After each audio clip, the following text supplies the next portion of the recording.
Et yo guys, et bienvenue sur un nouvel épisode de Débrouillard Stories, l'émission de la débrouillardise. Aujourd'hui, j'accueille un invité qui va faire plaisir à tous les ballers, tous les LeBron James, les Steph Currys, les Diana Taurasi, tu vois ce que je veux dire? J'accueille Gabdou Baroa, fondateur, CEO de l'application Ball and Connect. Gabdou, comment vas-tu? Bah, ça va très bien, merci Marvin, en tout cas pour l'invitation. Merci à toi. Merci à toi, gars. À Débrouillard Stories, ça fait Super. plaisir. Le plaisir est pour nous, vraiment, et franchement, j'insiste. Merci énormément de prendre le temps. Pour préciser, on est dimanche soir. Il est 18h au Canada. Par contre, en France, il est minuit 30. Donc vraiment, gros big up d'avoir accepté l'invitation à une heure aussi tardive. C'est vraiment apprécié. Et alors, si tu veux, j'adore commencer les interviews par une question à la fois simple et complexe, qui est Gabdou, dis-moi, quelle est ton histoire? Bah, écoute, moi, mon histoire, elle est simple, hein. Voilà, je suis originaire des Pays de la Loire, comme on l'avait dit, Laval. Yes, sir. Voilà, je commence le basket sur un terrain de basket avec des amis. En fait, il y a un président de basket, qui était l'un des plus anciens présidents de France. Tu vois, il avait c'était l'un des plus vieux licenciés de France. Ok. Qui nous trouve sur le terrain, qui nous dit ouais, venez vous entraîner. En gros, il venait recruter des joueurs. Et en fait, voilà, je suis rentré dans la salle. Voilà, j'ai kiffé le basket. En gros, il a fait en sorte que je puisse prendre ma première licence. Voilà, et après derrière, bah, j'ai pu quitter les salles de basket. En tout cas, c'est un peu le truc. Ok, c'est vraiment cette rencontre qui t'a ouvert la porte du basket. C'est exactement ça. Et tu avais quel âge? Et après, comment? Tu avais quel âge? Moi, j'avais 14 ans et demi. 14 ans. Ok, cool. 14 ans et demi. Je faisais du foot avant. Ok. Et en gros, voilà, là, franchement, mes amis faisaient du basket et donc du coup, ça m'a motivé à faire du basket. Donc voilà, ça commence comme ça, hein, tout simplement. Et au final, voilà, on bosse dur pour pouvoir progresser et voilà, on commence à prendre du plaisir et voilà, à jouer des niveaux corrects. Et donc derrière, bah, du coup, on se développe, on part à Bordeaux, joue au basket à Bordeaux. Ok. Voilà, j'essaie d'être bref pour que voilà, après on puisse développer. Pas de souci. Et on crée un événement, il y a plein de choses qui se développent et jusqu'à le développement de Ball and Connect, donc récemment, pour pas tout teaser. Ok. Donc là, t'as vraiment fait un saut dans le temps. Alors, parce que là, Ouais. t'avais 14-15 ans. Donc là, on est en quelle année, genre, quand t'as vraiment été immergé dans le basket? Ah, j'ai plus les années en tête, mais ça fait un bail. Ouais, ça Hein, fait un bail, quoi. C'est ouais, pas j'ai 2000. 14 et demi, 15 ans. Ok. En gros, derrière, j'ai plus l'année, mais en gros, derrière, voilà, tu vois, il se passe un an et quelques où t'es pas très bon, tu bosses tout l'été, tu charbonnes dur pour justement te développer. Parce qu'attends. Je fais aussi... L'objectif de base, c'était quoi? C'était la NBA? Ah, mais je pense, comme tous les jeunes, voilà, on rêve, on a envie d'aller le plus loin possible. Lourd. Et c'est vrai qu'après, je découvre aussi, tu vois, la NBA, tu vois, des Allen Iverson, des choses comme ça, donc qui influencent. J'avais des nattes couchées là, comme Iverson avant que j'étais plus jeune. Et donc voilà, ça donne envie de progresser, d'aller jouer plus haut. Et donc du coup, on se bat pour progresser, tu vois. Donc voilà. Donc après, il s'ensuit que je pars jouer à Bordeaux. Donc là, je commence à bien progresser, jouer à des niveaux, des bons niveaux. Et voilà, c'est là que je commence à prendre du plaisir. Et en fait, ce qui se passe, tu vois, pour expliquer aussi au niveau des Pays de la Loire, c'est que les Pays de la Loire, c'est une grosse région de basket en France où il y a énormément de clubs, de villes qui sont impliqués dans le basket. Donc en fait, tout l'été, nous, quand on est plus jeunes, on voyage pas forcément, donc on fait des tournois de basket, on en fait plein. Voilà, on est booké à ça et tout. Et en gros, quand j'arrive sur Bordeaux, ben en fait, il y a moins de synergie. Il y a des basketteurs, il y a des bons basketteurs, mais il y a moins d'événements basket l'été. Et en fait, avec un ami aussi qui est parti lui aussi jouer d'abord à Pau Orthez et puis aussi à Bordeaux.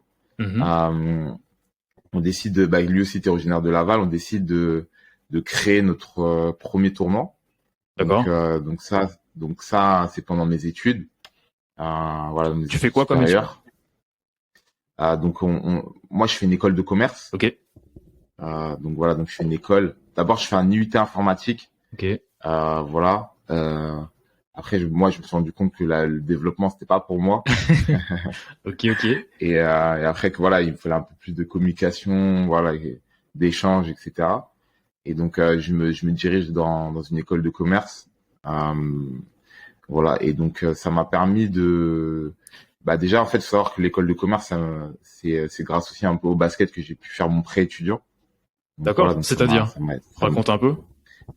bah en fait, en gros, bah les gens du club m'ont aidé, tu vois. Donc l'un des dirigeants tu sais, m'a aidé en fait, se porter garant pour que je puisse Ok, faire mon prêt, tu vois. Donc vraiment cool de sa part. ok. Et Donc, donc ce qui m'a permis de faire un prêt, voilà, de continuer mes études, voilà. ouais, Et franchement, c'est intéressant. Donc, c'est vraiment genre des gens du club qui t'ont vraiment porté et qui t'ont permis de faire les études. ouais, ouais, bah, c'est super intéressant, tu vois, parce que je pense que je vais en parler un peu plus tard, mais effectivement, le basket, ça m'a beaucoup aidé dans ma vie, tu vois. Ok, Aujourd'hui, voilà, en gros, voilà, pas forcément rentrer dans les détails, mais quand j'étais plus jeune, je perds mon père très tôt. Voilà, et le basket m'a permis d'être cadré, tu vois, de pas trop marronner, tu vois, de pas partir faire des choses voilà, qui auraient pu me détourner, on va dire, mm, voilà, du droit chemin. Et ça me permet de garder un cadre, voilà, tout simplement. Et, euh, et donc voilà, je me réfugie un peu dans ça, tu vois, ok. clairement. Et voilà, ça a souvent été, comment dire, mon petit porte-bonheur, on va Ouais, dire. Tu vois. c'est vraiment le fil C'est-à-dire qu'aujourd'hui, conducteur. Ok, ouais, c'est ça. Et c'est-à-dire qu'aujourd'hui, en fait, je fais mes études, donc en gros, j'identifie il y a pas de tournoi sur Bordeaux. Donc avec mon ami, on dit on vient, on crée un tournoi, et en fait, on écoute une chanson de Chris Brown et Busta Rhymes wow. à l'époque, où tu vois, il dit bang bang on your chest, tu vois, et en Mhm. gros, en fait, ça, c'est ce signe-là, en fait, c'est ce qu'on faisait quand tu vois, on allait au dunk, où on mettait un Mhm. panier, voilà, un beau panier, etc. Donc, en fait, ça nous a parlé et on a appelé comme ça, en fait, le tournoi Bang on the Chest. Et en gros, Lourd. et en fait, ce tournoi, en fait, il a super bien fonctionné. Donc, vraiment, là, donc là, j'ai l'année, on est en 2009, tu vois, pour le Ok. tournoi. Attends, Et ça donc, en fait, on m'intéresse. se rendait, Genre ouais, le tournoi, tu le crées avec l'école ou c'est totalement décorrélé, genre en mode. totalement décorrélé. Ok, ok. Totalement décorrélé. Et Donc, je tu, le crée de moi-même avec mon ami. bah tiens, ça Voilà. m'intéresse. Tu crées comment en fait un tournoi? C'est quoi? C'est Bah, en une fait, association? Ouais, dis-moi. c'est ça. En fait, on utilise l'association d'un club voilà, qui est à Bordeaux, qui s'appelle Pessac. Ok.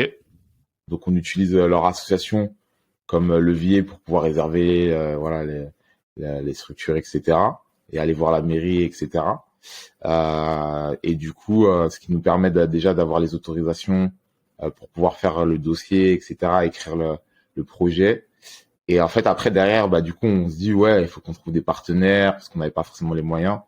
Et en fait, en fait, on se rendait pas compte. C'était un peu les prémices de l'entrepreneuriat. Ouais, Nous, on le faisait parce qu'il y clairement, avait un besoin, parce qu'on est des basketteurs, on voulait je vraiment te jure. que les gens ils jouent au basket.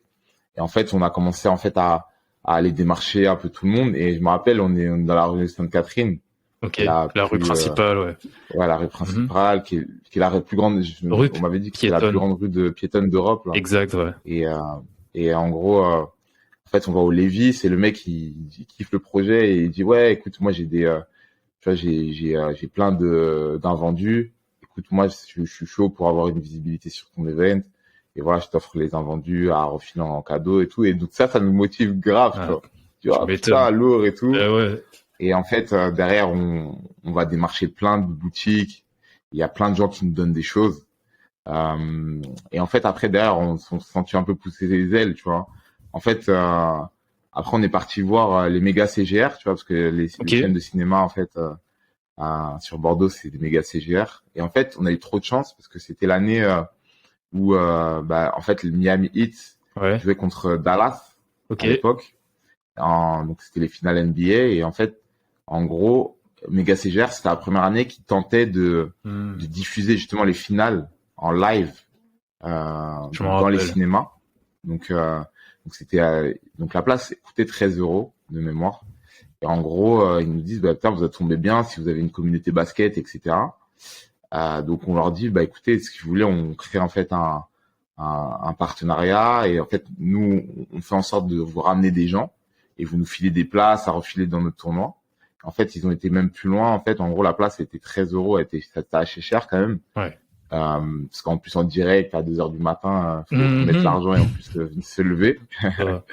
Donc du coup, en fait, en gros, on a une réduction, c'est-à-dire que toutes les personnes qui passaient par nous, elles avaient à 9 € de mémoire. Ok. Et en gros, et en fait, on a fait venir plus de 200 personnes. Parce qu'en fait, on a cravaché tous les clubs aux alentours, tous nos gars, etc. pour que tout le monde vienne. Et genre, avant même la première édition du tournoi? Ouais, c'est ça. C'était avant même la première édition. C'est-à-dire que la chance qu'on avait, c'était que l'événement, en tout cas, il était avant la première édition. Donc, ça tombait pile poil. On avait vraiment un coup de bol. Et donc, tu vois, en fait, on a emmené grave de monde sur l'événement. Et en fait, même le jour J, de mémoire, tu vois, des gens qui allaient voir d'autres films, on leur disait non, allez voir ça, tu vois, genre, tu vois, on était sur la place, là, la place du théâtre, là, et on a harcelé les gens pour que ils aillent au cinéma et tout, tu vois. Donc non, mais c'était marrant, tu vois, c'est une bonne anecdote.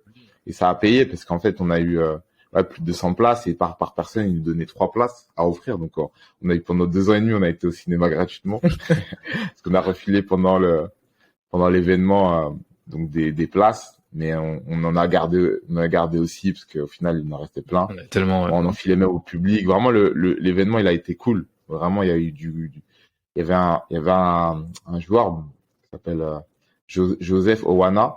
D'accord.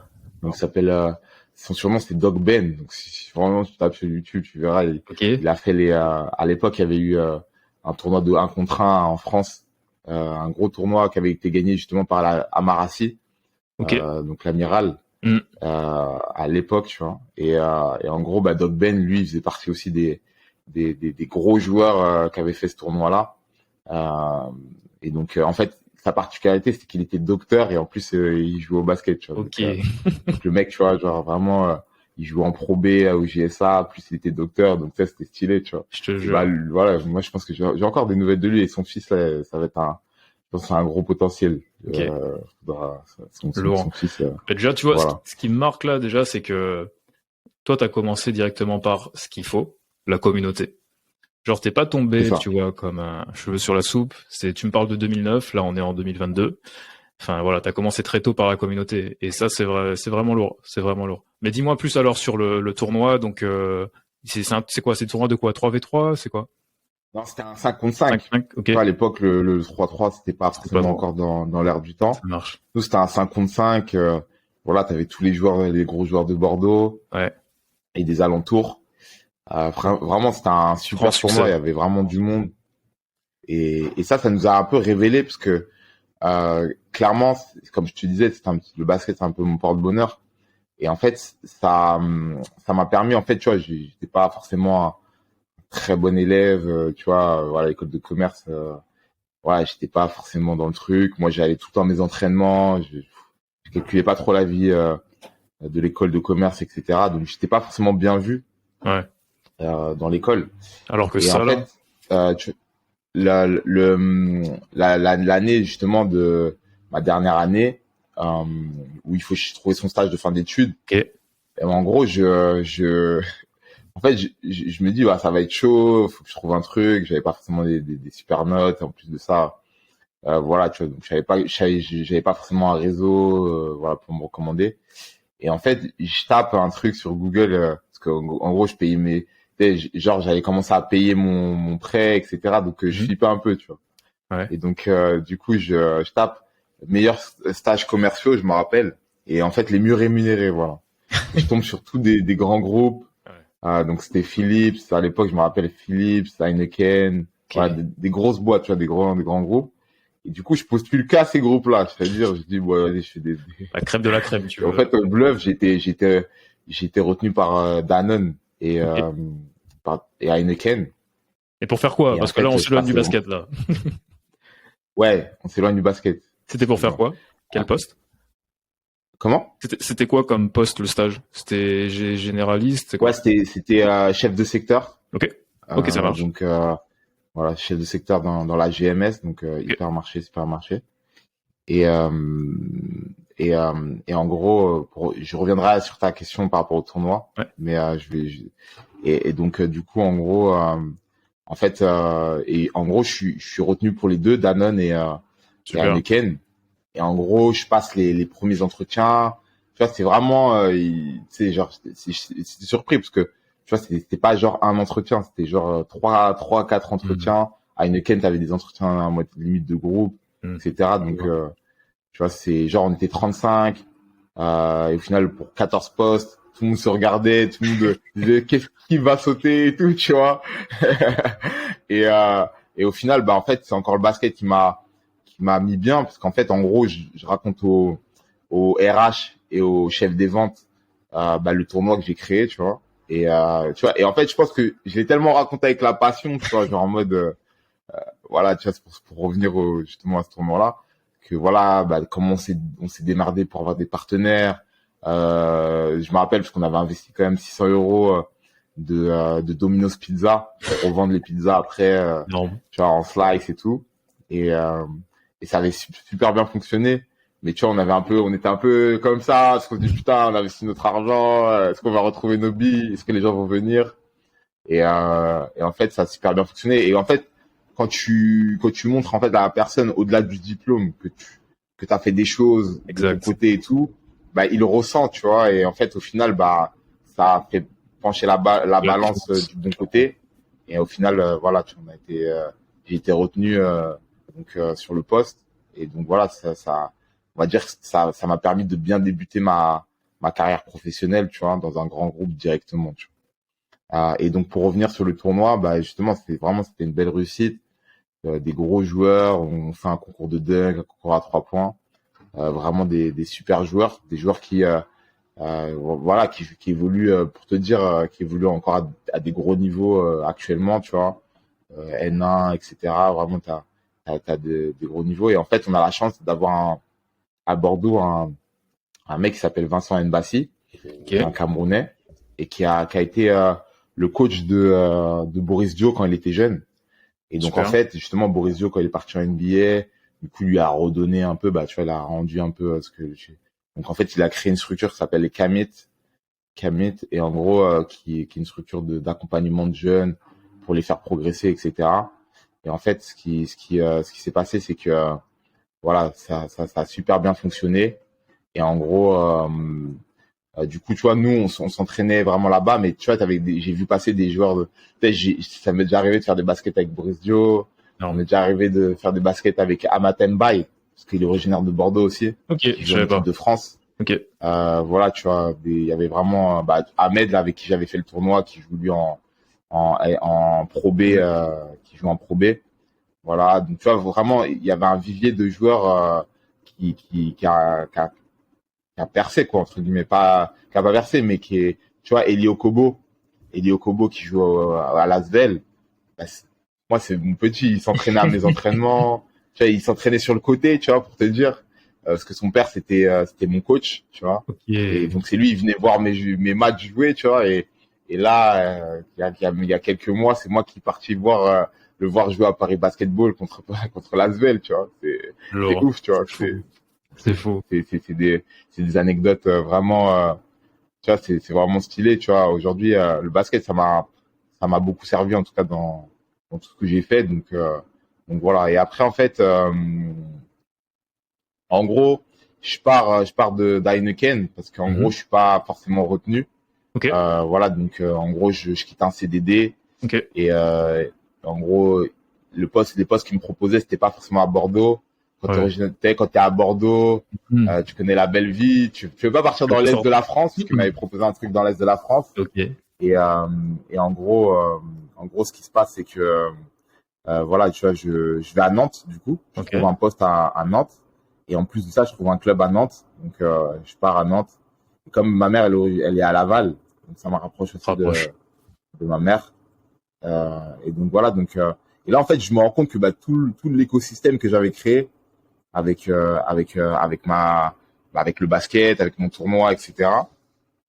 Ben je le perds d'un coup d'un seul, tu vois. Si t'as créé un peu, voilà, tout le monde. Après, on était grave identifiés à cause du bang on the chest, tu vois. C'est-à-dire qu'aujourd'hui, les gens quand ils nous voyaient, c'était, ouais, tu vois, quand est-ce que vous refaites le bang on the chest, voilà, tu vois. Et donc, bah, t'arrives, voilà, t'as créé un écosystème et tu te retrouves à arriver dans une nouvelle ville et tu dois tout refaire en fait, tu vois. Tu dois Exact. tout refaire, tes amis, tes amitiés, voilà, le basket, tu dois aussi reprouver parce que tu arrives dans un nouveau club. Mm. Voilà, les mecs qui, effectivement, tu vois, ils disaient un nouveau, on va pas lui laisser prendre notre place, Ouais. etc. Et en fait, tu vois, donc du coup aussi, bah aussi, tu dois te recréer un écosystème avec des amis, etc. Et en fait, bah du coup, le playground, je trouve que c'est un lieu où tu crées vraiment du lien social, etc. Donc, il y avait un playground près de chez moi et je me retrouve. En fait, il y a 4 terrains, donc parc de Procès à Nantes, et je me retrouve tout seul, tu vois. Vraiment, il y a personne. Alors que c'est un samedi et tout. Et en fait, le truc, c'est que c'est le dimanche que ça joue fort, tu vois. Ok. Ça, moi, je savais pas. Et en gros, bah là, c'est là que je me dis, bah vraiment, il y aurait une application à faire. Voilà, n'hésite pas à me couper si tu Non, fais non. des trucs. Non, non, Il impeccable. y avait, Tu me racontes d'où il y ça a, sort. Yo, c'est ouais, parfait. et en gros, il y a vraiment une application à faire, un truc. Et en fait, là, je me dis ça, mais je vais pas au bout tu vois, de mon truc, tu Ouais. vois, de ma démarche. Mais tu Et je penses le déjà. garde en tête, vraiment. Ouais. Je le garde en tête, tu vois. C'est un truc Donc, qui est, premièrement, c'est un problème que tu as rencontré toi, tu vois, en tant que baller, que, ok, il y a peut-être un truc à faire. c'est ça. Et ouais, c'est vraiment un problème que j'ai rencontré moi. Et je me suis vraiment dit, voilà, il y a un truc à faire. Faut que ça sorte. Voilà, en Là, fait, on est moi, en quelle année? j'ai toujours, On est en quelle année? comment? Quand tu es à Nantes, on est en quelle année? Ouais. C'est, je dirais, alors c'est en 2009 le tournoi. Ça devait être dans 2012, 2013, je crois. Ok, ok, Ouais, je crois que c'est 2012, 2013. ça marche. Ouais, c'est à peu près ça. Euh, et donc, du coup, voilà. Donc, en fait, ce qui se passe, c'est que je suis là-bas. Voilà, franchement, ça se passe bien. Basket, ça se passe plutôt bien. Voilà, j'ai un bon club, etc. Et en fait, du coup, tu vois, je me mets pas, je m'implique pas dans ce projet. Tu vois, je Ouais, m'implique pas dans ce projet. Pour moi, l'entrepreneuriat, c'était un peu loin. Tu vois, j'avais pas vraiment en tête ce schéma-là, en fait, parce qu'en fait, comme on va dire, j'ai eu la chance d'être dans un grand groupe où tu as des avantages, tu as un salaire qui est bien, voilà, c'est t'es bien, bien, tu quoi. vois. Ouais. T'as une voiture de fonction. T'as Mhm. pas forcément envie de te dire, ouais, l'entrepreneuriat, en plus, t'es un peu flou, tu vois. Je viens pas forcément d'un milieu, voilà, aisé et tout. Donc, clairement, moi, j'ai personne qui entreprend dans ma famille, tu vois. Donc, moi, le tournoi, pour moi, c'était pas d'entrepreneuriat. C'est genre, on a un vrai besoin, tu vois, il faut la débrouillardise, comme tu vois, débrouillard. Et, euh, et du coup, mais je le garde en tête parce que, tu vois, j'étais un peu attiré par le digital, par la tech. C'est pour ça que j'avais commencé par un DUT informatique. Mais voilà, je suis je suis pas dans la maîtrise, donc, je le garde en tête et je me dis, bon, peut-être qu'un jour, je m'y collerai. Et en fait, comment dire, je crois que c'est en 2017. Ouais, je crois que c'est en 2017. Ouais, c'est en 2017. Donc j'ai mon ami qui est à Paris et moi et du coup je décide de la rejoindre et de trouver un club là-bas et aussi la grande distribution parce que ça faisait ouais du coup ça faisait 6 ans ça faisait presque 6 ans que j'étais dans la grande distri. Mhm. Bah tu vois en fait en plus c'était dans les spiritueux Ok. donc j'étais chez Heineken, après j'ai le groupe La Martiniquaise. Je me Tchou. dis, voilà, il y a peut-être une étiquette qui va se coller et après, je pourrais pas faire Mhm. grand-chose d'autre parce que j'aurais l'étiquette spiritueux. Voilà, sales dans les spiritueux. Donc, du coup, je me suis dit, il faut que je trouve un autre domaine. Et en fait, voilà, en gros, quand j'étais à Bordeaux, justement, j'avais le père d'un ami, voilà, qui est décédé malheureusement, mais en fait, en gros, qui avait le diabète, Ok, qui avait du diabète. d'accord. Et du coup, bah, cet ami qui faisait aussi du basket dans un autre club, bah des fois en fait c'est moi qui m'occupais de son père. Donc D'accord. du coup j'avais un grand appart avec mon grand frère parce que mon grand frère et je vivais avec mon grand frère. Et du coup des fois on hébergeait son père. Et du coup moi je l'aidais, je lui faisais ses piqûres d'insuline, etc. Tu vois, au début je savais pas ce que c'était, mais voilà moi j'aidais mon pote quoi. En gros. Mm. Et en gros donc tu vois cette pathologie là en fait ça m'a touché. Et en fait, ce qui m'a permis, en gros, pareil, sans le vouloir, tu vois, de développer, voilà, quelque chose. Et en fait, ce qui m'a permis de switcher dans le pharmaceutique, parce qu'en gros, du coup, je suis passé de la grande distribution au pharmaceutique. Voilà, donc, grâce à ça, et notamment dans le diabète, parce que du Ok. coup, justement, j'avais cette histoire, en fait, qui m'a servi quelques années plus tard, tu sais, sans le savoir que ça allait me servir, tu vois. Ok, mais c'est Et, parce que ça t'a voilà, touché donc ou en gros, c'était comment? t'as basculé vraiment d'un point de vue professionnel parce que ça t'a touché? L'histoire du père de ton ami t'a touché ou c'est par Ben, hasard? alors, pour plusieurs raisons. Clairement, le pharmaceutique, c'est un milieu qui paye bien. Oui, Voilà, donc, on va pas se mentir. voilà, voilà, c'est un milieu qui paye bien. Et ouais, parce qu'en fait, ce domaine-là, il m'intéressait. Il m'intéressait. Ça, bah, effectivement, la problématique que j'avais gérée, ça m'a aussi touché. Voilà, je me sentais impliqué dans ce sujet, tu vois. Sujet, ok. C'est-à-dire que c'est vrai que, en tout cas, c'est un peu ma personnalité. Si je me sens pas impliqué dans le sujet, je vais pas me donner à Ouais, fond. ouais, ok. Donc clairement, il faut que je me sente impliqué pour me donner à fond. Et en fait, voilà, ça m'a paru naturel de basculer en fait dans ce domaine-là. Tu vois. Ça marche. Donc voilà, donc je monte à Paris, je trouve un bon club aussi à Gennevilliers. Et et en gros, et Donc c'est là en cool, fait, je suis t'as dans ma jamais, voiture de 7. vas-y, pardon. Comment? T'as jamais lâché le basket. Dès que tu déménages, le premier truc que tu fais, c'est de chercher un club, c'est ça? Ouais, ouais, ouais. En Ok. fait, en gros, bah, c'est intéressant que tu me dises ça parce que, tu vois, par exemple, pour te donner un exemple, quand j'étais à Laval, donc il y avait le club, c'était un gros club qui s'appelait l'US Laval. D'accord. Donc il y avait un ami bah, qui s'appelle François Marin. Je suis toujours en contact. Et justement, lui, il est docteur, il est radiologue maintenant, tu vois. Et en fait, lui, on l'appelait Doc aussi parce que tu vois, justement, il faisait ses études Ok. de docteur. Et en fait, ce mec-là, il était bon en cadet, tu vois, donc Ok. entre 15 et 18 ans. Et, euh, et en fait, il a arrêté à 18 ans après son bac parce qu'il allait faire ses études de Hmm. médecine et que voilà, D'accord. faut s'impliquer. Ouais. Voilà, c'est vrai que c'est hyper dur, donc faut s'impliquer. Voilà, donc il y a beaucoup de jeunes, en fait, il y a beaucoup de jeunes, bah, je pense que c'est encore le cas, hein, qui font le choix d'arrêter leur sport Mhm. Pour parce les que études. ils veulent se consacrer à leurs études, leur vie Ouais. professionnelle, etc. Et ou parce qu'ils changent de ville et que voilà, ils ressentent pas le besoin de justement de continuer à s'impliquer dans leur sport. Et moi, ça a toujours été un truc qui m'avait où je me suis dit non, j'arrêterai pas, tu vois. C'est-à-dire que voilà, je veux pas arrêter du jour au lendemain parce que j'ai des contraintes ou quoi que ce soit.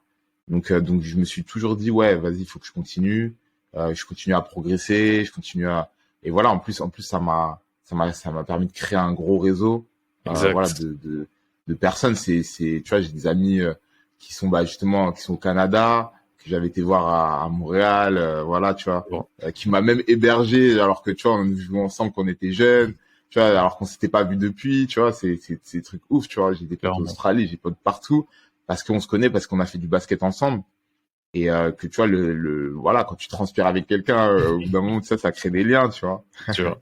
Bon. Ok, ok. Et donc tu montes à Paris, tu rejoins un club, Gennevilliers. Ok. Ouais, c'est ça. Et donc voilà, ça se passe bien et en fait, un jour je suis dans ma voiture de 16. Ouais. Voilà, donc il y a les bouchons, Paris, voilà, On est, tu roules à 10 à l'heure. Et en fait, bon, ça faut pas trop le dire, mais j'étais sur mon téléphone et là, je vois passer un concours de start-up Hmm. qui s'appelle Start-up banlieue. Ok. Et comme je t'ai dit, tu vois, voilà, moi j'ai toujours habité un peu dans des quartiers, etc. Donc Ouais. en fait, ça me parle, tu vois. Je me dis putain, c'est Start-up. En fait, le nom était bon, tu vois. C'est-à-dire que vraiment, si le nom était pas bon, j'aurais pas postulé. Ouais. Tu vois, c'est comme tu vois, Débrouillard Story, c'est stylé. Ben voilà, tu vois, ça me Clairement. donne envie. Donc, tu vois, c'est un peu ça, tu vois. C'est des fois, il faut que le nom il donne envie, tu vois. Clairement, ouais. Ils t'ont Et bien ciblé là. voilà, c'est ça. Donc, et en gros, donc du coup, je postule. au bluff. Et en fait, on me rappelle, on me dit, ouais, écoute, il y a plus de 200 projets qu'on Attends, postulé. pause. Pourquoi Là, tu dis au bluff? comment? Pourquoi tu dis au bluff? Tu as dit Bah, tu au bluff, postules au parce bluff. que, en fait, j'y croyais pas, tu sais, Mais, j'y croyais pas mais tu vraiment. Tu vois, je me postules suis pas dit, avec ton projet. Là, t'as déjà l'idée, ouais, c'est c'est cette ça. idée que tu... Ok, d'accord. Ok. Voilà, je postule Et tu avec mon crois. idée. Voilà, Ok, parce qu'en ok. fait, ce qui m'a plu, en fait, dans le discours, Mhm. pour te remettre dans le contexte, c'est Ouais. qu'en fait, il t'envoie, voilà, donc il y avait une publication sur le sujet, donc c'était sur Facebook. Et en gros, ils disent, voilà, viens avec ton idée, voilà, viens pitcher ton idée. Et voilà, donc c'est un concours de start-up. C'est au Parc des Princes. En plus, tu vois, donc Tchou. ils Ok. marquaient bien le truc. Ah ouais. Ça donnait envie, tu vois. Et en Mhm. fait, après, le formulaire d'inscription, il était pas lourd, tu vois. Fallait pas envoyer Ok. un business plan, un truc. Tu vois, c'était vraiment Juste simple l'idée, à quoi. remplir. Ok, ok, ok. Voilà, donc du coup, ça m'a donné envie de le faire. Donc tu vois, ça m'a pris allez 10-15 minutes. Je l'ai fait et après voilà, j'ai laissé, en tout cas dans mon esprit, j'ai laissé ça de côté. Mhm. Et au final, on me rappelle même pas 4 jours avant, on me dit ouais, t'as pas vu tes mails, on t'a contacté, t'es retenu et tout. Donc tu vois, je dis ah trop bien et tout. Et du coup, voilà, j'y vais, mais vraiment, tu vois, sans prétention. J'avais Ok. jamais fait cet exercice. J'avais jamais pitché devant des gens. Donc voilà, sans prétention, je me dis bon, on va tester, on va voir ce que ça donne. Quelle année? Donc ça, c'est 2018. Ok. Ok, ok. Voilà, donc 2018, 2018, donc fin 2018. Voilà, fin 2018, je crois que c'était en novembre. Donc du coup, on postule. Donc je postule donc au Startup Banlieue. Donc je passe donc le premier jour pour expliquer un peu comment ça fonctionne. En gros, il y a les 20 porteurs de projets. On pitch 3 minutes devant 60 personnes qui, eux, vont t'aider. Donc, c'est-à-dire que c'est des gens qui, eux aussi, ont des projets, mais ils veulent pas se lancer. Donc, ils préfèrent d'abord rentrer dans un projet de quelqu'un Et pour voir un peu comment la personne, comment ça se passe pour la personne, pour après, eux, se lancer sur leur projet. Donc, intéressant. c'est-à-dire, Ok, ok. donc, c'est juste pour t'aider parce que ils voulaient voir un peu comment ça fonctionne Ok. voilà, un concours de start-up. Et donc, du coup, en fait, ce qu'il fait, c'est que les 20 porteurs, ils pitchent leur projet devant les autres personnes. Et en fait, voilà, une personne comme toi, par exemple, si tu kiffes le basket, bah, tu dis, ah, bah, je vais venir avec Gabdou et je vais l'aider pendant tout le week-end à bosser sur le projet. Et après, voilà, je suis dans son équipe, quoi, en gros. Ok. Voilà. Et donc, en fait, chacun choisissait à la fin des 20 pitchs. On avait tous un stand. Donc, les gens viennent te voir, te poser des questions, savoir si eux, ils vont te choisir toi ou pas. Et en fait, moi, ça a pas du tout fonctionné. Tu vois, Genre personne. ça, hein? Personne voulait être dans ton équipe. Voilà, personne voulait être dans mon équipe. Oh. En vrai, il y avait des projets, en fait, en tout cas, ils étaient beaucoup plus, comment dire, déjà, il y avait beaucoup de femmes à l'événement. Ok. Donc, en gros, tu vois, le basket, ça les a pas touchés, tu vois. Je sais pas comment Mhm. t'expliquer. En tout Ouais, je cas, comprends. en plus, j'étais au début de mon projet, donc je pitchais, j'ai pas bégayé, mais c'était Ouais, bien. pas, voilà, je maîtrisais C'est pas le truc, bancal, tu vois. quoi. Ok, ok. C'est bancal. C'est exactement ça. Et, et donc, du coup, il y a personne, sauf un jeune qui s'appelle Vincent, Ok. qui avait 19 ans et qui me dit, ouais, moi, dans mon quartier, pareil, tout le monde joue au foot, mais personne joue au basket. Moi, j'aimerais bien trouver des gens pour pouvoir jouer au basket avec eux. Et donc, du coup, il vient dans mon équipe. Et moi, en fait, tu vois, voilà, je suis un compétiteur. Donc, moi, dans ma tête, je partais déjà défaitiste parce que je me suis dit, il y a des groupes, ils sont 6, 7. Voilà, donc, et nous, on est 2, ça va être compliqué pour gagner. Donc, tu vois, j'étais un peu, putain, dégoûté et tout. Et tu sais, en fait, le soir, parce qu'en fait, ça dure tout le week-end et en gros, c'est à nous de nous impliquer tout le week-end pour, pitcher au Parc des Princes. Donc, on était, voilà, donc il faut se mettre dedans, quoi. Et en fait, moi, je dis, ouais, j'étais un peu fatigué, le vendredi soir et je dis, ouais, écoute, on va se coucher, on commencera demain matin. Tu sais, j'étais un peu déçu, quoi, de pas avoir impacté certaines personnes pour qu'elles nous aident dans le projet. Et après, en fait, j'ai eu la bonne personne. Vincent, ça a vraiment été la bonne personne parce que c'est lui qui m'a piqué un peu. Il m'a dit, non, non, non, on bosse tout de suite, on se met tout de suite Parce que tu sais, c'est dire, c'est lui, il m'a dit, écoute, alors que c'était mon projet, c'est lui, il m'a dit, non, on se bosse tout de suite, on va pas dormir, voilà, on se met dedans et tout. Et en fait, moi, ça m'a piqué un peu dans mon ego, tu vois.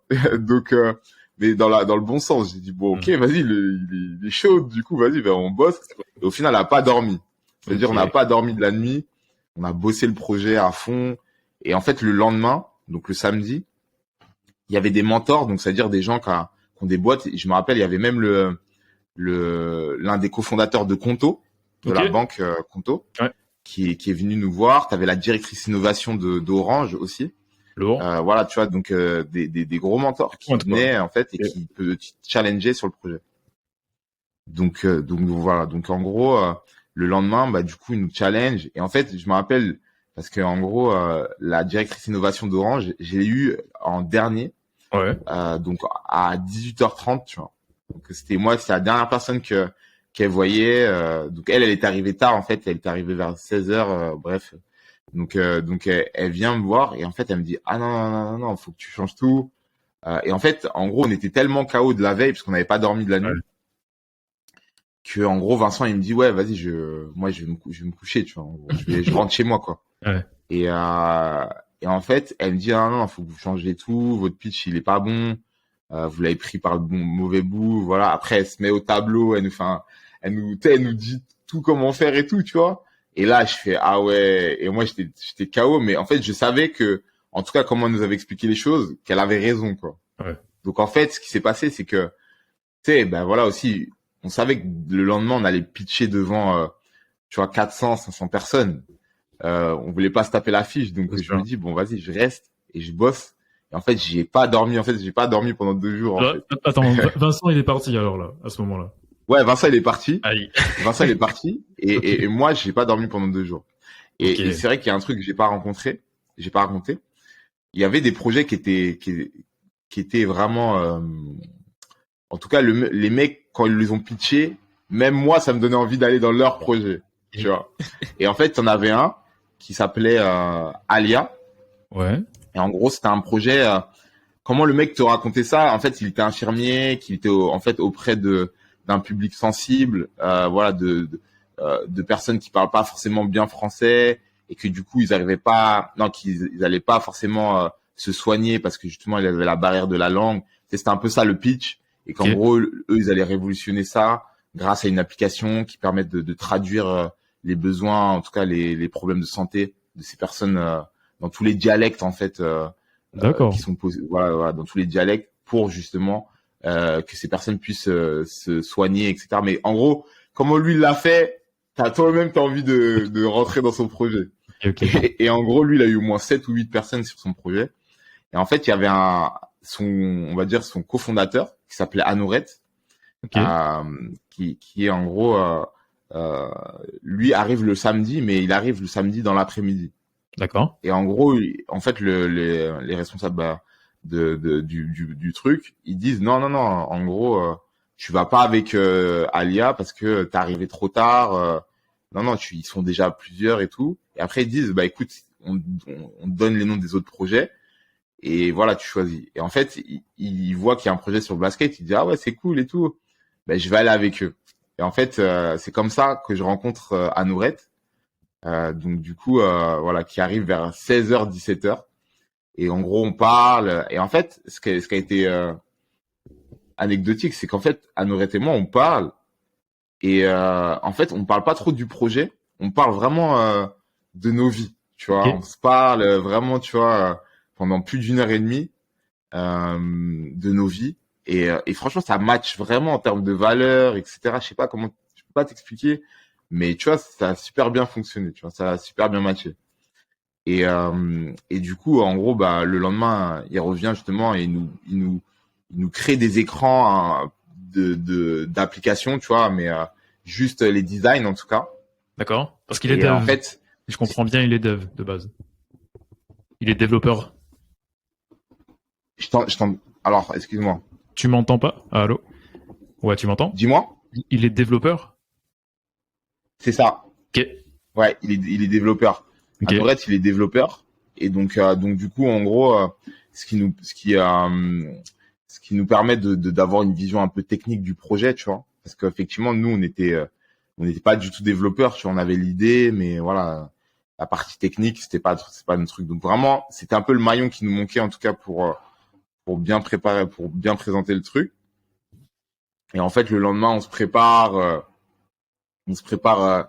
tout le matin, tu vois, c'est-à-dire que moi, j'ai pas dormi, je suis KO, mais tu sais, je me motive parce que j'ai pas envie de faire n'importe quoi devant 500 personnes. Normal. Du coup, on se prépare. Et en fait, je pense qu'il y a un truc qui a fait aussi la différence sur ça.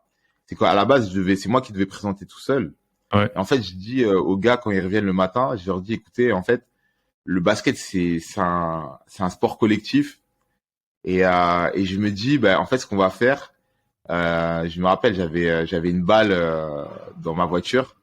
Et donc, je lui dis, écoutez, on va se passer le ballon et en fait, on va chacun faire une partie du pitch en se passant le ballon, tu vois. Donc, en fait, pour montrer que vraiment, c'est un esprit d'équipe, quoi. Il y a vraiment une équipe, etc. Et en fait, ça a vraiment fait la différence, je pense, en tout cas pendant la présentation.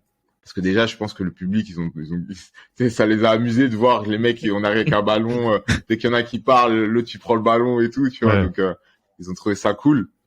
Et du coup, ce qui nous a permis d'être lauréat du concours, quoi. Donc, Lauréat même, ok. Ouais, donc franchement, on arrive lauréat vraiment du concours. Donc vraiment, ça nous motive. Et là, ça booste. Ça lance. Ouais, et ça lance en fait l'aventure. Ça lance l'aventure.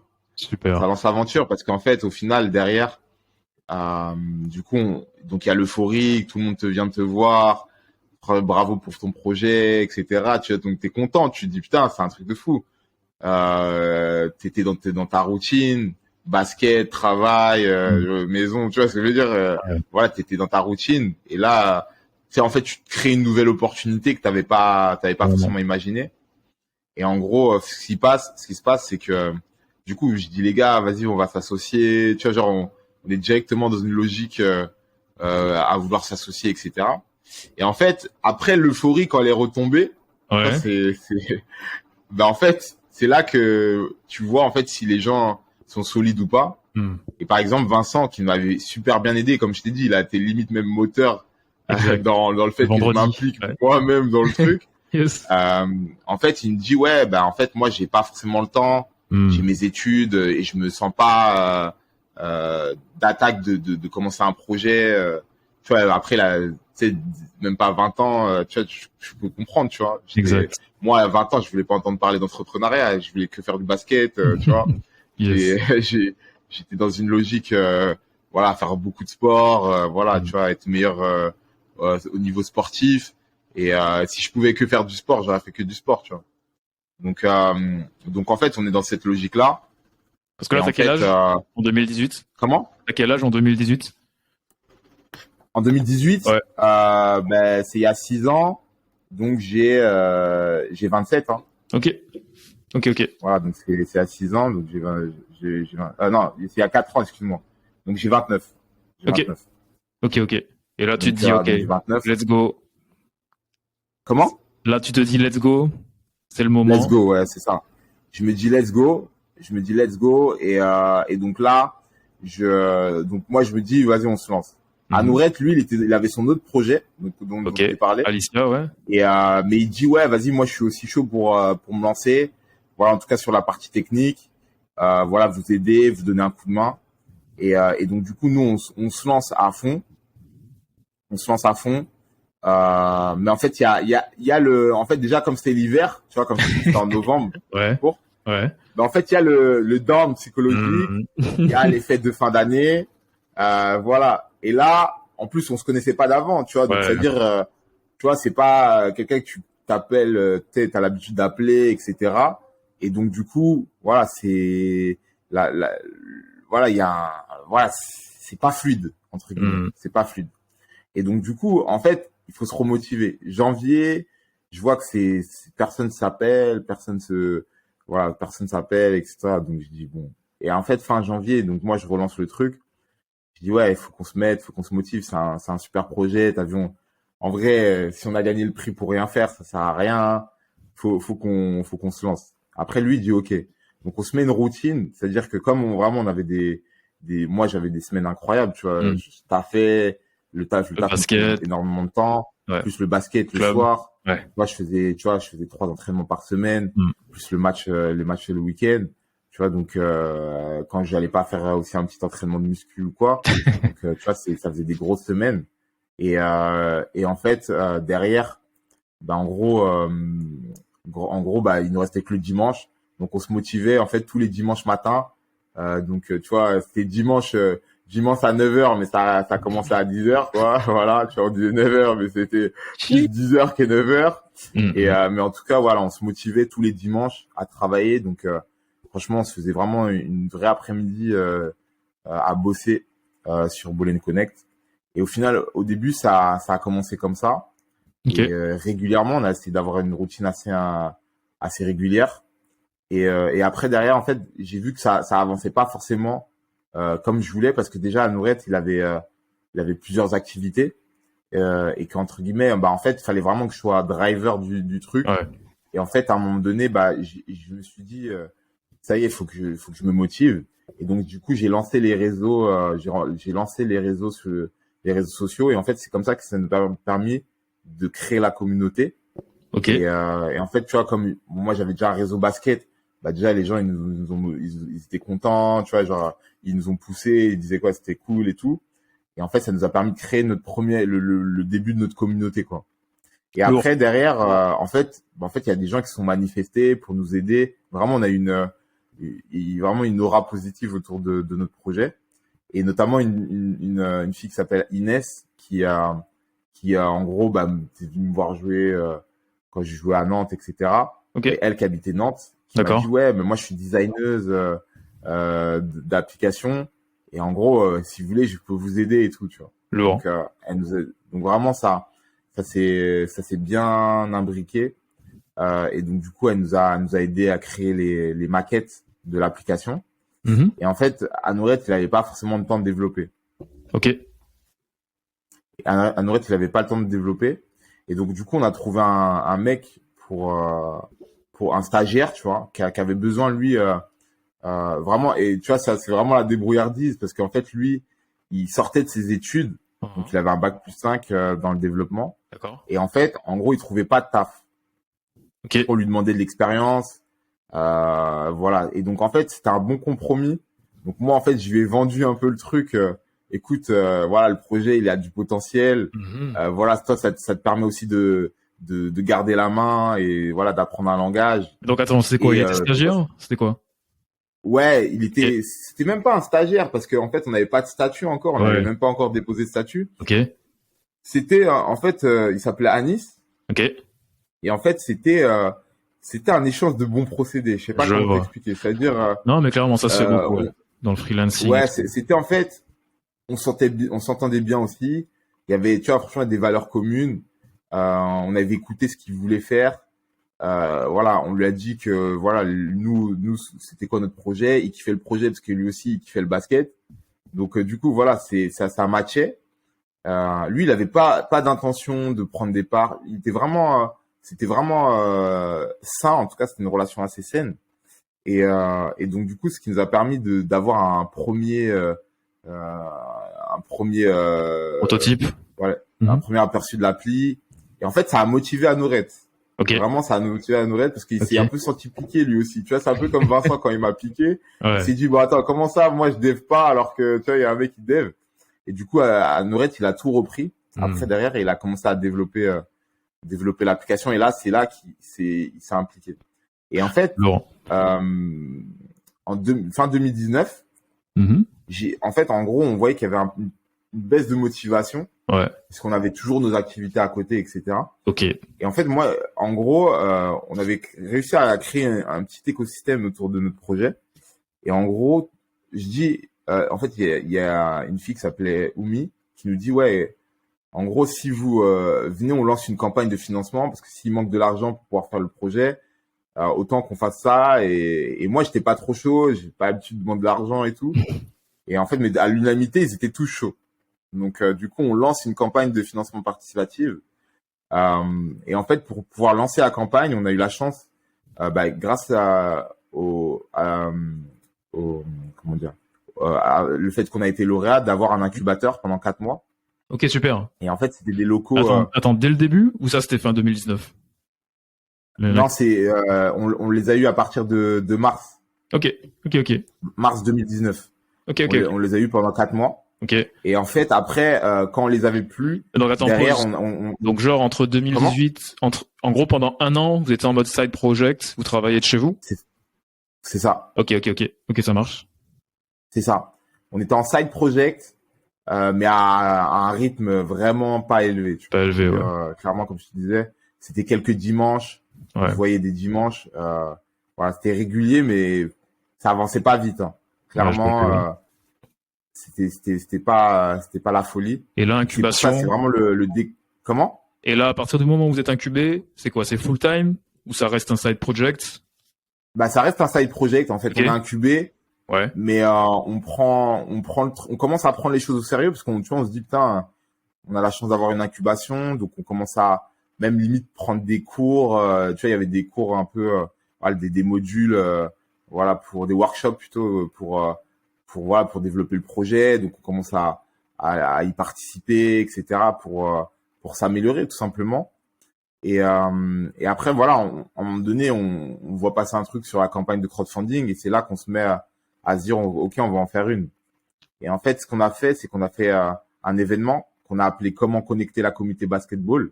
Ok. Et en gros, on a réuni 5 personnes qui étaient de l'écosystème basketball, qui sont un peu connues, notamment Amadoun Sidibé qui a créé le K54, Ok. le tournoi de streetball. Ok. Jérémy Nassir avec son événement When Basketball Inspires.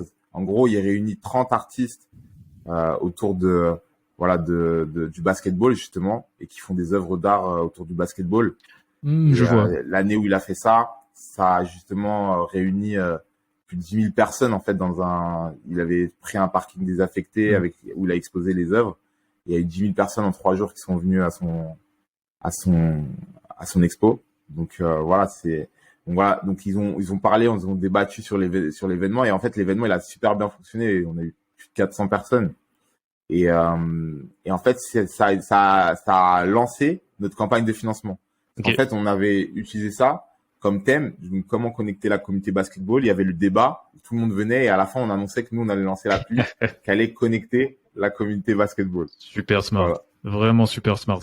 Bah, du coup, tu vois, ça pour moi, c'est benchmark, c'est vraiment super lourd que tu nous expliques cela. Tu vois, c'est une bonne stratégie pour lancer une campagne, tu vois, de financement participatif. Ouais.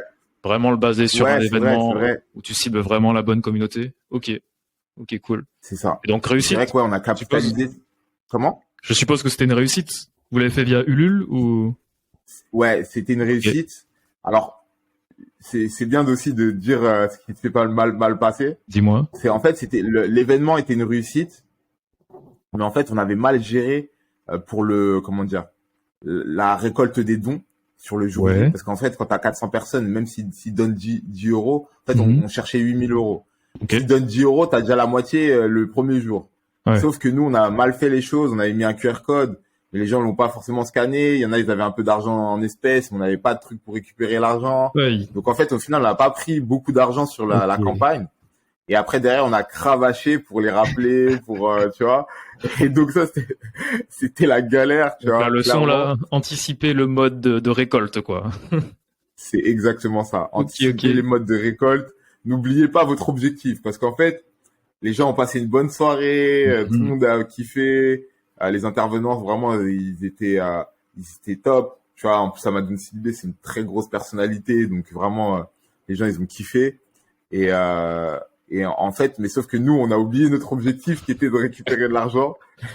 Et donc, en fait, on a eu le retour du bâton, on a subi, parce que franchement, une campagne de financement participatif, c'est une vraie aventure, que franchement, j'invite tout le monde à le faire parce que c'est pitcher son projet, montrer vraiment que tu t'aimes ton projet, que voilà, il t'anime parce que tu dois le présenter à tout le monde, tes membres de ta famille, parce que c'est ton premier cercle.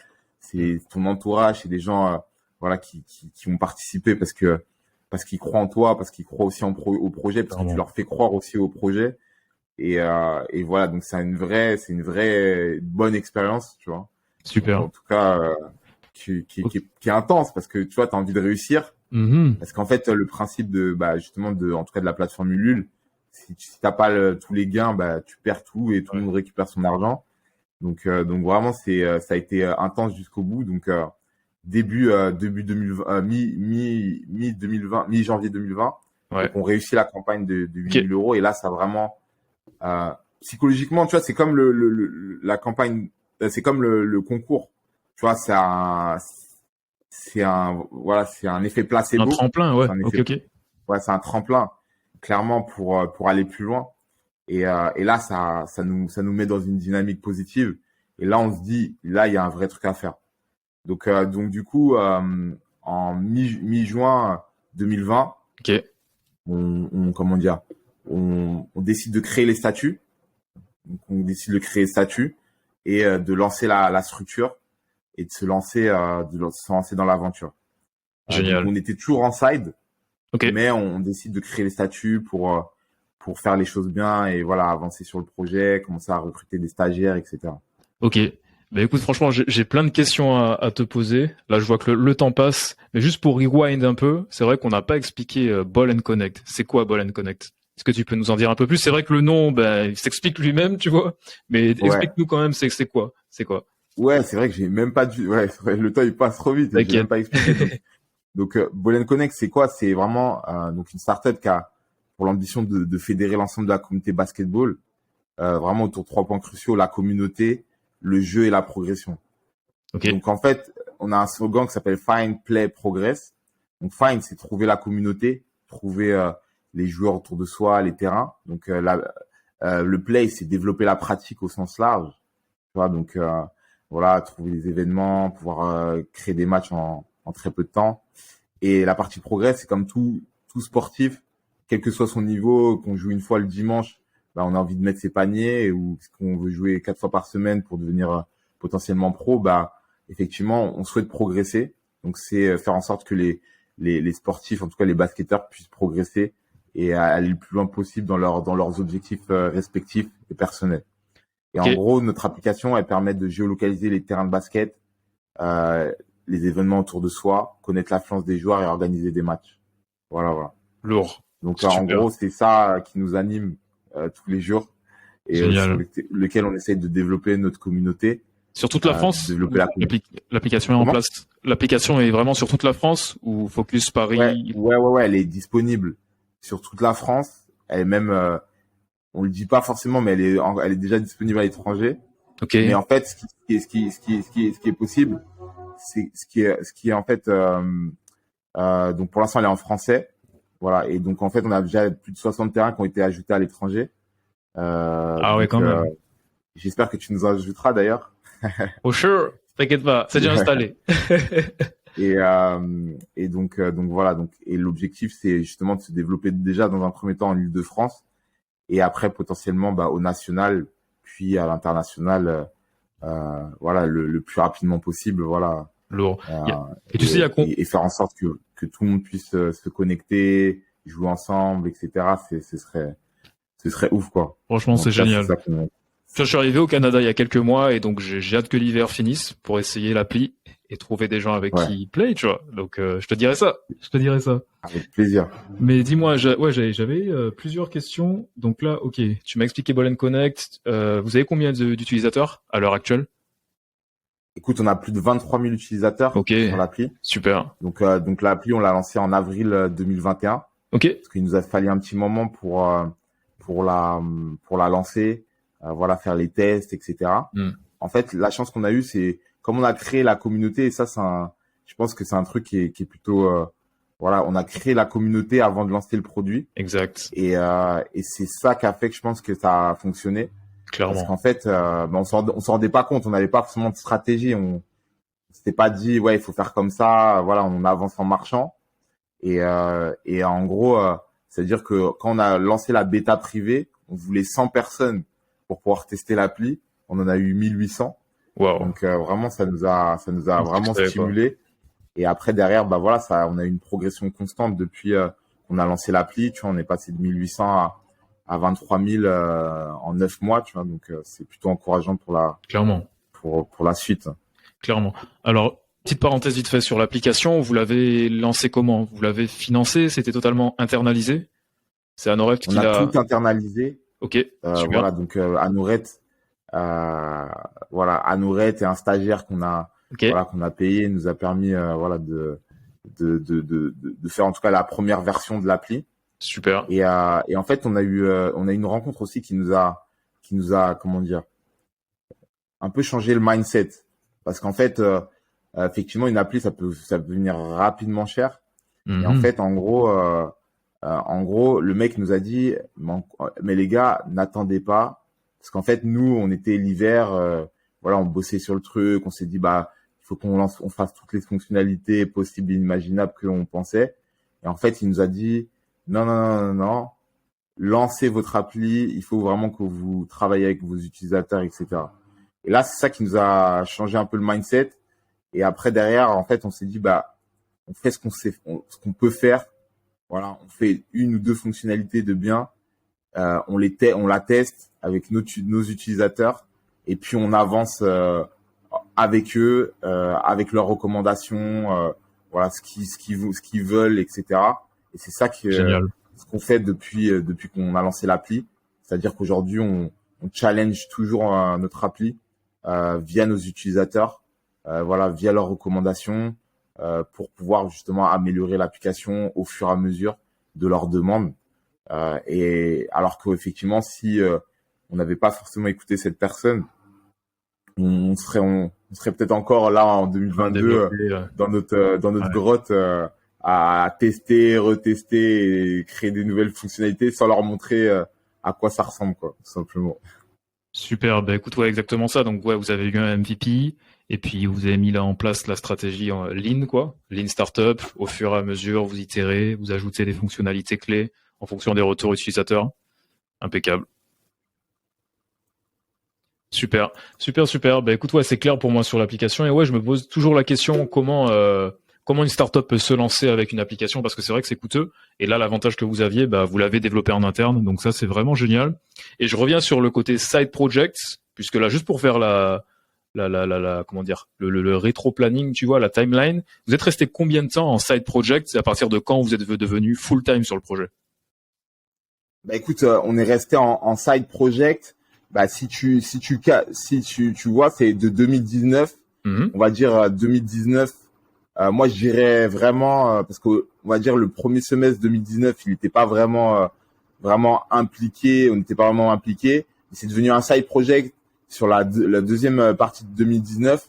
Donc ça fait ouais pendant plus de pendant un an, c'était un side project. Pendant un an, c'était un side project. Ok. Non, pendant 6 mois, c'était un side project. Mais pendant, on va dire, un an, c'était un side project. Ouais. Voilà, c'était un an, Mhm. en gros, grosso modo, un an, on était en side project. Et après, derrière, voilà, on a considéré le truc. Et en fait, je pense que malheureusement, ce terme de side project, euh, si on se dit c'est un side project, on va pas le pousser en fait. Ouais, C'est-à-dire pour qu'aujourd'hui, stigmatiser. j'estime que c'est comme tout, on a plein de choses de côté qu'on met de côté en fait, voilà tout simplement dans notre vie parce que tout le monde fait plein de choses. Et en fait, si on s'implique pas dans le truc, ben on pourra jamais voir si le truc progresse. Donc en fait, un side project, euh, malheureusement, faut que ça devienne pas un side project pour qu'on puisse voir ce que ça devient quoi, tout simplement quoi. C'est clair. Il faut s'impliquer dedans, faut se dégager du temps et pour avancer dessus. Et c'est ce qui fera que le projet il deviendra peut-être voilà une start-up derrière ou une entreprise voilà donc c'est hyper important de pas se mentir en fait, de pas se mentir. Je pense que ça c'est un conseil voilà que je donne, en tout cas moi que j'essaie d'avoir pour moi-même, c'est de pas se mentir parce que Mhm. effectivement on peut vite laisser de côté quelque chose qui peut être bon, très bon, voilà. Mais voilà, faut dépasser le stade de ok, on parle de son side project et les gens ils te flattent et ben ouais, mais maintenant faut charbonner le truc quoi si tu veux voir si ça progresse quoi, tout C'est ça. simplement. Bah, tu vois, je trouve que c'est un sujet assez intéressant, tu vois, le côté side project et full time, parce que comment tu fais pour savoir, ok, là c'est le bon moment de passer vraiment full time dessus, tu vois. Comment tu peux être sûr que vraiment, ok, c'est quoi, c'est t'as des KPI par rapport à l'attraction, là tu te dis ok, on tient vraiment quelque chose, je prends le risque. À quel moment tu décides, enfin, comment tu peux vraiment savoir que là c'est le bon moment? Ok, ben moi je pense qu'il y a pas de bon moment Ok, et je pense qu'aujourd'hui il faut à un moment donné se lancer, en fait avoir un peu en fait il faut prendre un risque. De toute façon j'ai l'impression que tu peux pas gagner sans prendre de risques. Tu vois, exact. même dans le sport c'est la même chose. Aujourd'hui, en tout cas moi au niveau de ma progression, j'estime que si j'avais pas changé de club, voilà, je m'étais pas challengé pour aller jouer avec des gens plus forts, etc. Bah, en fait, j'aurais pas pu progresser comme j'ai progressé. Et en fait, j'estime que c'est un peu la même chose quand on lance un projet, quel que soit le projet. C'est qu'à un moment donné, bah, si on prend pas de risque, bah, on pourra pas aller au bout de ce qu'on veut, de son idée ou de sa vision. Et et il y a des personnes qui ça leur convient très bien, hein. Mais en fait, aujourd'hui, j'estime que faut pas réfléchir comme ça parce que sinon, on va toujours se mettre des barrières, en tout cas des croyances limitantes. Réfléchir Et comment? il C'est-à-dire. faut, je pense, se dire que bah, on y va, en tout cas, se donner le cadre très directement. Faut pas se mentir à soi-même, c'est-à-dire donner ce cadre. Si ce side project, il a besoin de 6 heures par semaine ou je sais pas deux demi-journées par semaine par exemple, euh, bah en fait il faut que ces deux demi-journées elles soient dédiées à ce side project pour que justement sur le long terme on puisse prendre cette décision là si en fait elle est difficile à prendre parce que effectivement quand on sait ce qu'on a mais on sait pas ce qu'on peut avoir derrière donc effectivement et je pense Mm. que c'est beaucoup de gens justement laissent leur side project en side project parce que ils osent pas bah, chambouler leur quotidien leur environnement voilà, tout ce qui est acquis déjà et donc c'est pas évident c'est pas tout le monde qui a cet état d'esprit là Exact. mais effectivement après il faut savoir où est son confort où est son état d'esprit voilà c'est aussi faut savoir faut se connaître vraiment faut essayer de se Ça se connaître connecte. En soi-même effet. c'est important. Je suis bien d'accord, je suis bien d'accord. Il y a un truc que j'aime bien dire, c'est que, en fait, tu pourras toujours retrouver un travail. Du moins en France, d'une certaine façon, à partir du moment notamment où tu as des études en France, c'est assez important. Mais si tu as des études, enfin, tu pourras toujours forcément retrouver un travail. Alors qu'à l'inverse, bah, entreprendre, ça peut devenir plus difficile, plus tu as des responsabilités, etc. Plus tu prends de l'âge, plus la peur se construit. Donc, c'est comme ça que moi, j'aime voir les choses. Et ce que j'aime bien, c'est toujours penser au pire des scénarios possibles et souvent, on se fait une grande histoire, tu vois, du pire des scénarios. Mais au final, quand tu poses les choses sur la table et que tu notes noir sur blanc quelle est la pire des choses qui pourraient se passer en prenant telle ou telle décision, bah, tu te rends compte qu'au final, c'est pas si pire, tu vois. Donc ouais, je suis totalement aligné avec toi sur le sujet. Et j'avais une autre question. Ouais, le business model, c'est lequel actuellement? Bah, le business model en fait au début on n'en avait pas forcément c'est-à-dire qu'on en Non. avait plusieurs Ok. mais en fait notre business model quand tu réponds à notre mission Mhm. bah pour l'instant il est pas en avant quoi il est pas en avant comme je sais pas un logiciel SaaS Oui. voilà ou voilà un système d'abonnement classique Mhm. voilà on était plus dans l'idée de construire cette communauté en priorité avant de vouloir monétiser notre Clairement. application. Ok. Voilà, il y a plein de d'applis ce système-là. Après, en France, c'est difficile d'être sur ces sujets-là parce qu'effectivement, on va toujours te demander ton business model très rapidement. Je sais qu'après, dans d'autres pays, je pense que c'est beaucoup plus simple, en tout cas, d'avoir un business, d'avoir des applis communautaires qui gagnent pas forcément d'argent dès le début. Euh, en gros, et en fait, maintenant, on a la chance, bah, en fait, en travaillant justement avec notre communauté, etc., et les clients qu'on a, bah, en fait, d'avoir identifié des leviers, des axes de business model. Donc, en fait, là, pour l'instant, on est un peu le Waze du basketball. C'est-à-dire que l'objectif, c'est justement d'avoir des entités, voilà, des gyms, des facilities, voilà, où le joueur peut aussi avoir accès. Et donc, du coup, en fait, ces annonceurs-là, ben, eux, on leur facture un système d'abonnement plus commission pour qu'ils aient accès en fait à notre map et aussi bah, leur pin sur notre map. Voilà, donc il y a ce levier-là. Et Super. après, bien sûr, bien entendu, potentiellement dans un second temps, pour l'instant, on estime qu'on n'a pas atteint notre masse critique, mais on mettra potentiellement des pubs, voilà, des choses liées en fait à l'univers basket. On est déjà même en train de réfléchir à proposer justement des bons de réduction, un système de gamification, voilà, pour obtenir voilà, des choses. Et par exemple, on est partenaire du Paris Basketball aussi, où là, les utilisateurs peuvent réserver leurs billets via notre application.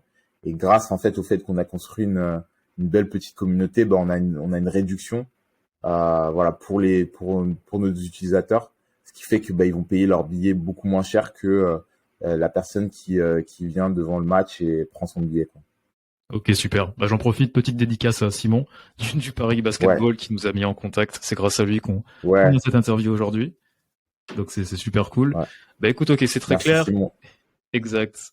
Et t'as parlé de rémunération. Donc si je comprends bien, pour l'instant, vous vous rémunérez pas du tout par rapport au projet. Non, non, on se rémunère pas avec le projet. Mhm.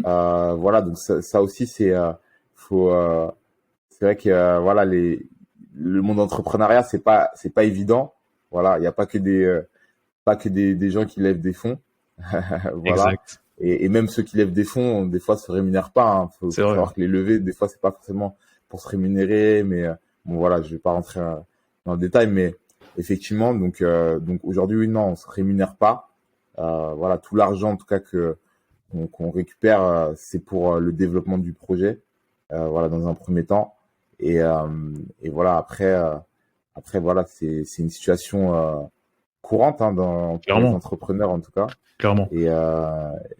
Et, après, l'objectif, c'est bah, effectivement déjà de répondre à aux besoins de nos clients, de nos utilisateurs, avant de penser à ça. Mais effectivement, on a une logique aussi business qu'on a prévue et on est dans notre roadmap en tout cas.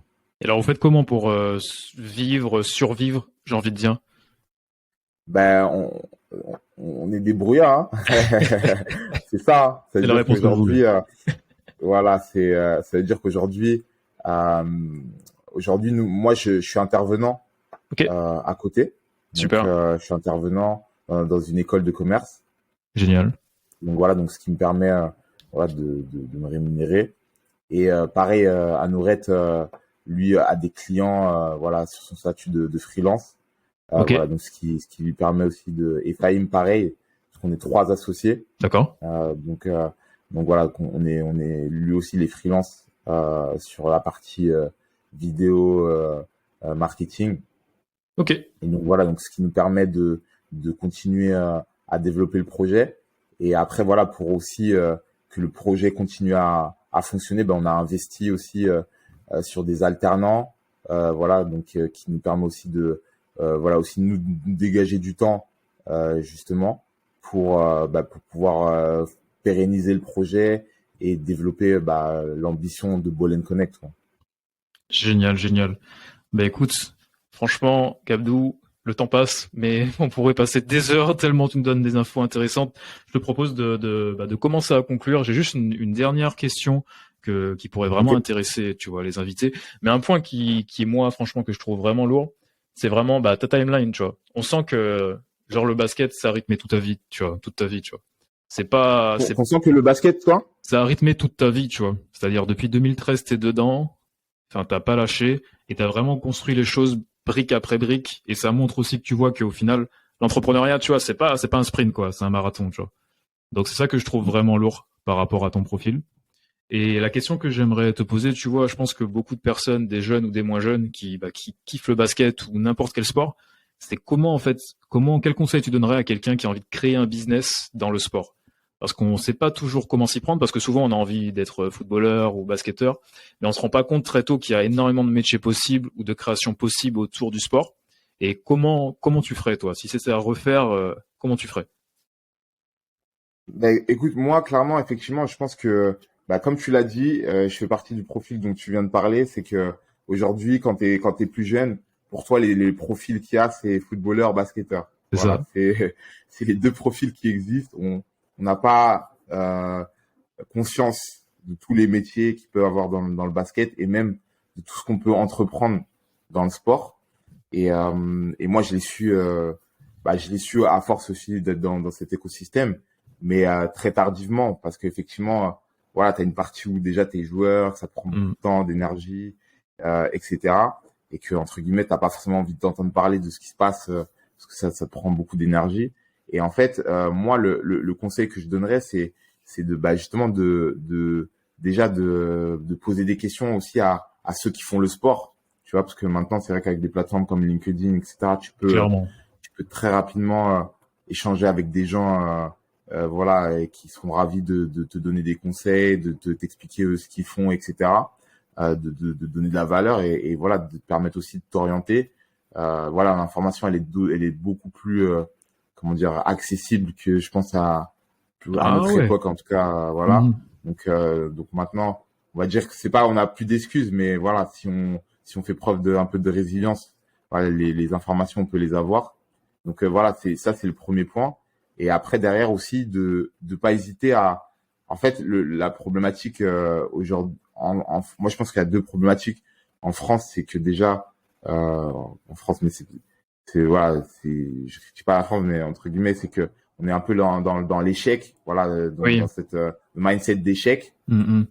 Et donc on ose moins que dans d'autres pays. C'est vrai. Voilà, on ose moins. Le sport nous permet en tout cas les sportifs, les gens qui aiment le sport, etc. S'ils ont les valeurs du sport, d'occulter ça parce qu'effectivement si t'es un peu sportif, voilà, perdre, tu sais ce que c'est, te relever d'une défaite, voilà, donc tu développes justement des skills et une éducation qui est en fait qui est un peu les prémices de l'entrepreneuriat, hein, parce que c'est un parallèle Exact. de malade. Et en gros, donc du coup, on va dire qu'on est paré. Moi, je trouve qu'un les sportifs, c'est les mieux parés pour avoir des hauts, des bas, se relever, progresser, se remettre en question. C'est les mêmes notions que l'entrepreneuriat. Et Totalement. après, derrière, c'est bien considérer que deux choses. Moi, pour moi, c'est le why, savoir Mm. pourquoi on va le faire.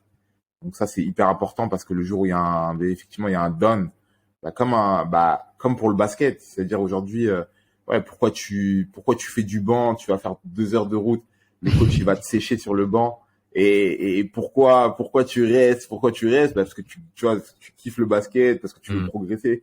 Voilà, faut toujours se remettre en tête le pourquoi, voilà, pour tenir le cap entre guillemets, voilà, pour tenir le cap. Et, euh, et, euh, et le deuxième point, c'est savoir commencer aussi petit, tu vois. C'est comme moi, j'estime, je fais toujours des parallèles au sport, mais voilà, quand tu commences le basket, t'apprends à faire ton double pas. Et encore, même quand tu joues à un haut niveau, on te refait faire des fois des basiques, tu vois, même quand tu vas faire du coaching individuel avec un coach, il va vouloir te remettre dans les basiques au début avant de te passer sur des trucs un peu plus techniques. Et donc voilà, c'est toujours faire L'humilité. d'abord petit pour pouvoir après grossir petit à petit. Après, bien sûr, quand tu commences à faire petit, après tu as envie d'accélérer, mais pas trop, mais effectivement, si les bases sont solides, ça avance plus vite. Voilà, donc ça avance plus vite. Donc avoir cette vision de pas voir la marche trop haute, voilà, de faire pas après pas pour pouvoir progresser sur ces projets. Donc en fait, à n'importe quel niveau, qu'on ait 20 ans ou plus, ou même 15 ans, 16 ans, on peut commencer à entreprendre voilà, des choses, voilà, Totalement. des choses simples et qui peuvent devenir des gros, des grosses entités, des À gros terme. business, etc.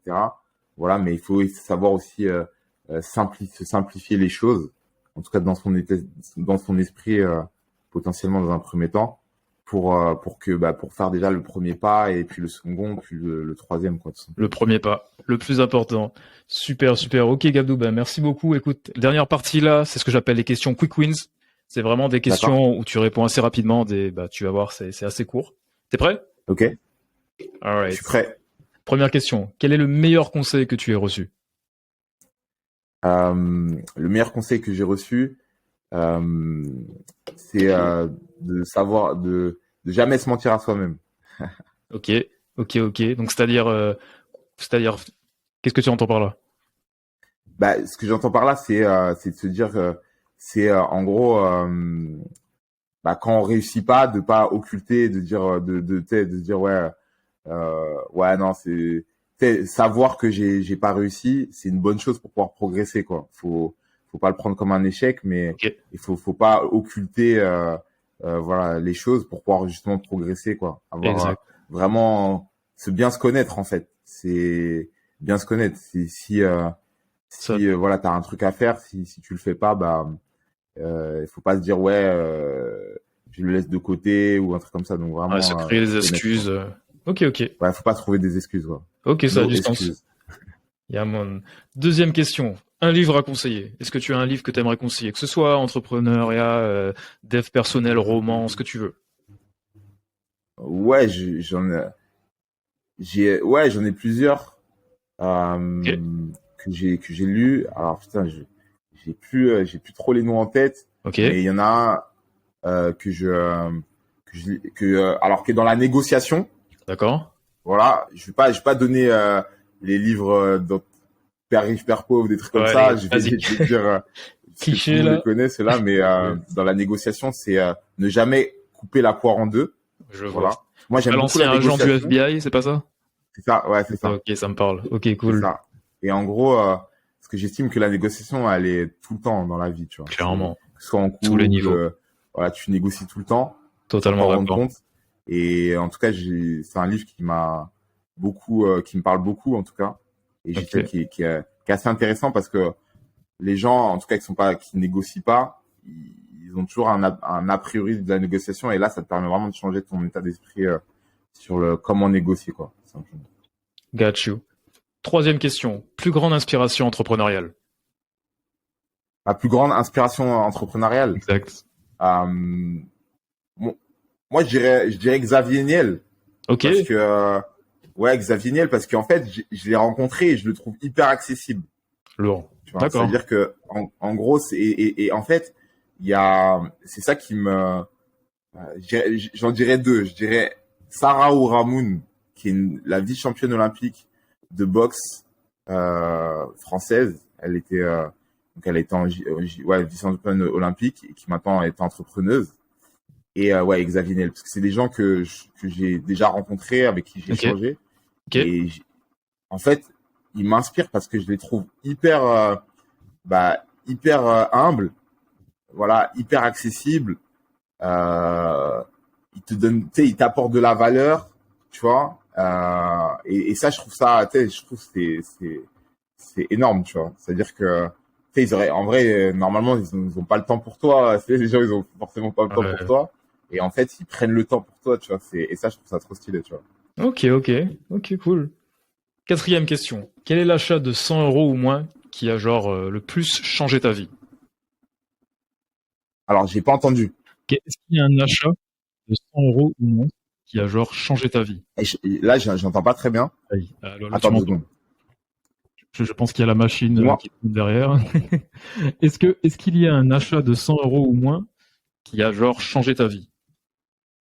Un achat de 100 euros ou moins qui a changé ma vie. C'est Exact. ça? C'est ça. Euh, qu'est-ce qui aurait pu changer ma vie? 100 euros ou moins. Ah ouais, si, ouais. Ah. Qui a changé ma vie. Hein. J'en ai un. Putain, et en plus, c'est encore dans le basket. C'était un EasyJet acheté en 2012. Ok.